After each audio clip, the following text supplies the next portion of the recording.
Balikan natin ang pagsha-shopping. Bukod sa mga kilalang Tiangge at mall, dinadagsa rin ang mga kalye ng Dapitan at Canlaon sa Quezon City.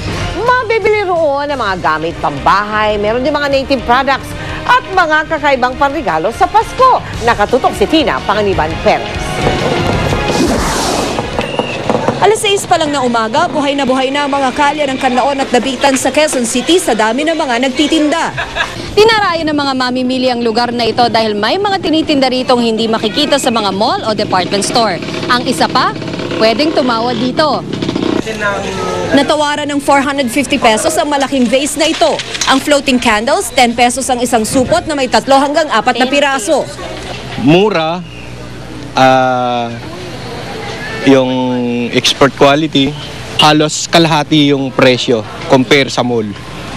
Ang mga tampipi, 20 hanggang 50 pesos, depende sa laki. Ang bayong, 50 pesos ang pinakamalaki. Sa Bicol, mga expert sila, galing mga excess. Mura lang yan, affordable din talaga. Kumusta naman ang kalidad? Maganda. Ang 6 feet na Christmas tree, 800 pesos ang huling tawad. Ang 7 feet naman, 1,000 pesos ang last price. Ang Christmas ball, 70 pesos kada set ang pinakamaliit, habang 300 pesos naman ang pinakamalaki. Ang mga nakalambiting Santa Claus decor, 600 pesos. Ang parol na gawa sa capiz shells at may ilaw sa loob, pwedeng ibigay sa 1,800. Ang Christmas mugs na pwedeng panregalo, 40 hanggang 50 pesos ang isa. Dumayo pa nga rito sila Union Provincial Board Member Pepe Ortega para ikumpara ang mga paninda rito at sa kanyang probinsya. Mura dito yung nila, yung mga China wares nila. Ang paninda rito is unique and very cheap. There are some items na nakita ko dun sa mga store sa Manila and nakita ko rin dito, nakita ko that the price difference are really big, kaya sabi ko, might as well come here. Kahit nga umulan, ang mga mamimili, hindi na tinag. Tuloy-tuloy ang shopping hanggang 9 ng gabi.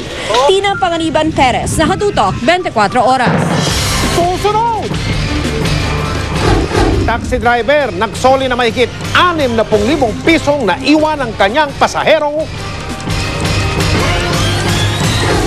Eksklusibo, buntis na tinangka umanong patayin ng 2 pulis, desididong ituloy ang kaso. Lalo ngayon, nalaglag ang kanyang dinadalang sanggol. Dolphin Show sa Cubao na bubuksan sa Pasko.